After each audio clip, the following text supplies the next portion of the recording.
Hi hello friends, ಈ video ಇಷ್ಟ ಆದರೆ ನಮ್ಮ ಚಾನಲ್ನ ಸಬ್ಸ್ಕ್ರೈಬ್ ಮಾಡ್ಕೊಳ್ಳಿ ಹಾಗೂ ಬೆಲ್ ಐಕನ್ನ ಪ್ರೆಸ್ ಮಾಡಿ.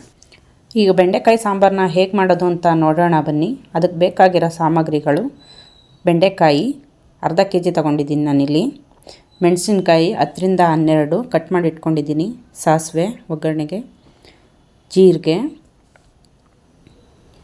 ಹಾಗೆ 2 ಈರುಳ್ಳಿ, 2 ಟೊಮ್ಯಾಟೊ, 1 ಗಡ್ಡೆ ಬೆಳ್ಳುಳ್ಳಿ, 3-4 ಒಣಮೆಣಸಿನ್ಕಾಯಿ, 8ರಿಂದ 10 ಕರಿಬೇವಿನ ಸೊಪ್ಪು, ಸ್ವಲ್ಪ ಕೊತ್ತಂಬರಿ ಸೊಪ್ಪು, 2 ದಪ್ಪ ಟೊಮೊಟೊ ತೊಗೊಂಡಿದ್ದೀನಿ ನಾನಿಲ್ಲಿ. ಹಾಗೆ ರುಬ್ಬಕ್ಕೆ ಅರ್ಧ ಬೌಲಷ್ಟು ತೆಂಗಿನ ತುರಿ, 3 ಸ್ಪೂನಷ್ಟು ಹುರ್ಗಡ್ಲೆ. ಬನ್ನಿ ಇವಾಗ ರುಬ್ಬೋದಕ್ಕೆ ತೆಂಗಿನ ತುರಿ, ಹುರ್ಗಡ್ಲೆ ಮತ್ತು ನಾನಿಲ್ಲಿ 1 ಈರುಳ್ಳಿ ಮತ್ತು 1 ಗಡ್ಡೆ ಬೆಳ್ಳುಳ್ಳಿ ತೊಗೊಂಡಿದ್ದೀನಿ. ಇದಿಷ್ಟನ್ನು ಹಾಕೊಂಡು ರುಬ್ಕೊಂಬರೋಣ. ಇಷ್ಟ ಆದರೆ ಸಾಕು. ಸ್ಟವ್ ಮೇಲೆ ಒಂದು ಕಡಾಯಿ ಇಟ್ಕೊಳ್ಳೋಣ. ಅದಕ್ಕೆ 2 ಸ್ಪೂನ್ ಎಣ್ಣೆ, ಇದಕ್ಕೆ ಹೆಚ್ಚಿರೋ ಅಂಥ ಹಸಿಮೆಣಸಿನ್ಕಾಯಿ, ಇದನ್ನು ಚೆನ್ನಾಗಿ ಫ್ರೈ ಮಾಡ್ಕೋಬೇಕು ಫ್ರೆಂಡ್ಸ್. ಇಲ್ಲಿ ಇದು ತುಂಬ ಚೆನ್ನಾಗಿ ಫ್ರೈ ಆಗಬೇಕು, ಕಲರ್ ಚೇಂಜ್ ಆಗಬೇಕು. ಮತ್ತು ಇದಕ್ಕೇ ಇವಾಗ ಬೆಂಡೆಕಾಯಿ ಹಾಕ್ಕೊಳ್ಳೋಣ. ನಾನಿಲ್ಲಿ ಅರ್ಧ kg ಬೆಂಡೆಕಾಯಿ ತೊಗೊಂಡಿದ್ದೀನಿ. ಇದು ಕೂಡ ತುಂಬ ಚೆನ್ನಾಗಿ ಫ್ರೈ ಆಗಬೇಕು ಫ್ರೆಂಡ್ಸ್. ಸ್ವಲ್ಪ ನಿಧಾನ ಆಗುತ್ತೆ, ಚೆನ್ನಾಗಿ ಫ್ರೈ ಆಗಬೇಕು. ನೀವು ನೋಡ್ತಾ ಇದ್ದೀರಾ ಇಲ್ಲಿ ನಾನು ಹೇಗೆ ಅಂತ ತೋರಿಸ್ತೀನಿ. ಇದು ಲೋಳೆ ಥರ ಇರಬಾರ್ದು, ಅಲ್ಲಿವರೆಗೂ ಫ್ರೈ ಮಾಡ್ಕೋಬೇಕು.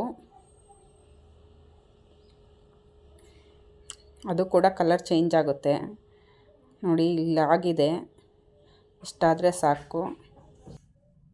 ಸ್ಟವ್ ಮೇಲೆ ಒಂದು ಪಾತ್ರೆ ಇಟ್ಕೊಳ್ಳೋಣ. ಇದಕ್ಕೆ 3ರಿಂದ 4 ಟೇಬಲ್ ಸ್ಪೂನ್ ಎಣ್ಣೆ ಕಾದ ನಂತರ ಸಾಸಿವೆ, ಜೀರಿಗೆ ಚಿಟಪಟ ಅಂದ ನಂತರ ಬೆಳ್ಳುಳ್ಳಿ, ಒಣಮೆಣಸಿನ್ಕಾಯಿ, ಕರಿಬೇವು ಚೆನ್ನಾಗಿ ಫ್ರೈ ಮಾಡ್ಕೊಳ್ಳೋಣ. ನಂತರ ಈರುಳ್ಳಿ ಗೋಲ್ಡನ್ ಕಲರ್ ಬರಬೇಕು ಫ್ರೆಂಡ್ಸ್. ನಂತರ ಇದಕ್ಕೆ ಟೊಮೆಟೊ ಆ್ಯಡ್ ಮಾಡ್ಕೊಳ್ಳೋಣ. ಫುಲ್ ಸಾಫ್ಟ್ ಆಗಬೇಕು ಟೊಮೆಟೊ, ಅಲ್ಲಿವರೆಗೂ ಫ್ರೈ ಮಾಡ್ಕೊಳ್ಳೋಣ. ನೀವು ನೋಡ್ತಾ ಇದ್ದೀರಾ, ಇನ್ನೂ ಚೆನ್ನಾಗಿ ಕಲರ್ ಬರಬೇಕು ಫ್ರೆಂಡ್ಸ್. ಫುಲ್ ಟೊಮೆಟೊ ಸಾಫ್ಟ್ ಆಗಬೇಕು.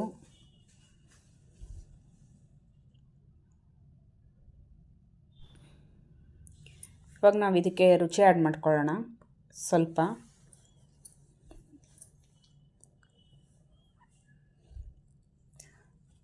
ಜೊತೆಗೆ ಸ್ವಲ್ಪ ಅರಿಶಿನ ಪುಡಿ.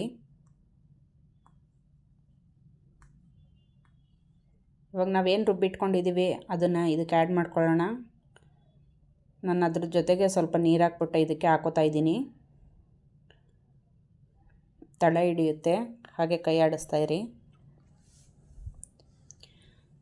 ನಂತರ ನಾನು ಇದಕ್ಕೆ 1 ಗ್ಲಾಸ್ ನೀರು ಆ್ಯಡ್ ಮಾಡ್ಕೋತಾ ಇದ್ದೀನಿ.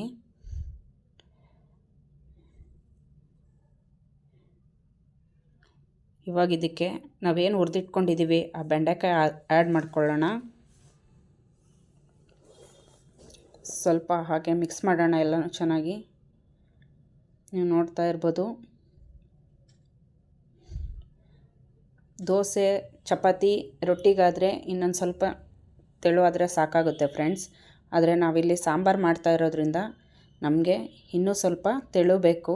ಹಾಗಾಗಿ ನಾನಿಲ್ಲಿ ಇನ್ನೂ 1 ಗ್ಲಾಸ್ ನೀರು ಹಾಕೋತಾ ಇದ್ದೀನಿ. ಇದು ದೋಸೆ, ಇಡ್ಲಿ, ಚಪಾತಿಗಾದರೆ ಸಾಕಾಗುತ್ತೆ. ನಾವು ಸಾಂಬಾರು ಮಾಡ್ತಾ ಇರೋದ್ರಿಂದ ಇನ್ನೂ 1 ಲೋಟ ನೀರು ಆ್ಯಡ್ ಮಾಡ್ಕೋತಾ ಇದ್ದೀನಿ. ಒಟ್ಟು ನಾನಿಲ್ಲಿ 2 ಲೋಟ ನೀರು ಹಾಕ್ಕೊಂಡಿದ್ದೀನಿ. ರುಚಿಗೆ ತಕ್ಕಷ್ಟು ಉಪ್ಪು. ಇವಾಗ ಇದು ಚೆನ್ನಾಗಿ ಕುದಿ ಬರಬೇಕು. ಚೆನ್ನಾಗಿ ಆಗಲಿ ಫ್ರೆಂಡ್ಸ್. ತಳ ಹಿಡಿಯುತ್ತೆ, ಆವಾಗವಾಗ ಕೈ ಆಡ್ಕೋತಾ ಇರಿ.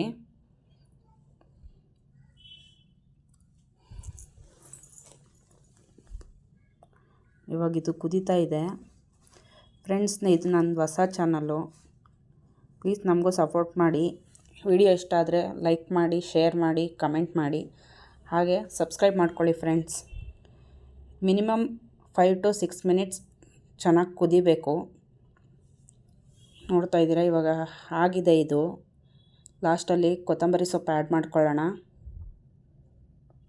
ಇವಾಗ ಇದಾಗಿದೆ. ಬೆಂಡೆಕಾಯಿ ಸಾಂಬಾರು ಮುದ್ದೆಗೆ ತುಂಬ ಚೆನ್ನಾಗಿರುತ್ತೆ ಫ್ರೆಂಡ್ಸ್. ಬೆಂಡೆಕಾಯಿ ಬೆಂದಿದೆಯಿಲ್ವಾ ಅಂತ ನಾನು ಇಲ್ಲಿ ಚೆಕ್ ಮಾಡ್ತಾ ಇದ್ದೀನಿ. ಆಗಿದೆ ಕರೆಕ್ಟಾಗಿ. ಇವಾಗ ಸಾಕು ಇಷ್ಟು. ವಿಡಿಯೋ ಇಷ್ಟ ಆದರೆ ಲೈಕ್ ಮಾಡಿ, ಶೇರ್ ಮಾಡಿ, ನಮ್ಮ ಚಾನಲ್ನ ಸಬ್ಸ್ಕ್ರೈಬ್ ಮಾಡ್ಕೊಳ್ಳಿ, ಹಾಗೆ ಬೆಲ್ ಐಕನ್ ಪ್ರೆಸ್ ಮಾಡಿ.